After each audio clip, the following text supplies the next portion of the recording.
গ্রেফতারি পরোয়ানা জারির পরদিনই রাজধানীর ক্যান্টনমেন্ট থানায় আত্মসমর্পণ করে জামিন পেয়েছেন দেশের পরিচিত মুখ টিকটকার প্রিন্স মামুন ওরফে আব্দুল্লাহ আল মামুন। মামুনের বিরুদ্ধে করা মামলা প্রসঙ্গে উঠে এসেছে লায়লার নাম, সেই সঙ্গে বিভীষিকাময় এক রাতের কাহিনী। লায়লা আক্তার ফরহাদের করা মারধর হত্যাচেষ্টা মামলার প্রেক্ষিতে প্রিন্স মামুনের বিরুদ্ধে গ্রেফতারি পরোয়ানা জারি করেন আদালত।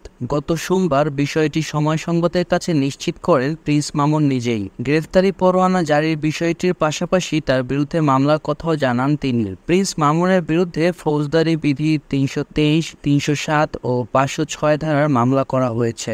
এর প্রেক্ষিতেই আদালত প্রিন্স মামুনের বিরুদ্ধে গ্রেফতারি পরোয়ানা জারি করেন। এ প্রসঙ্গে সময় সংবাদকে প্রিন্স মামুন বলেন, গত ডিসেম্বরে মাঝরাতে লায়লার সঙ্গে একটু ভুল বোঝাবুঝি হয়, সেখানে হাতাহাতির ঘটনাও ঘটেছিল।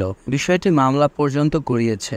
মামুন আরও বলেন, যিনি মামলা করেছেন তিনি মামলা তুলে নেবেন বলেছিলেন, তাই আমি হাজিরা দেইনি। মামলায় হাজিরা না দেওয়ার কারণেই মূলত আমার বিরুদ্ধে এই পরোয়ানা জারি করা হয়েছে। কিন্তু প্রিন্স মামুন আর লায়লার সম্পর্ক কেন আদালত পর্যন্ত পৌঁছালো, নেট দুনিয়ায় চলছে সে নিয়ে তর্ক বিতর্ক।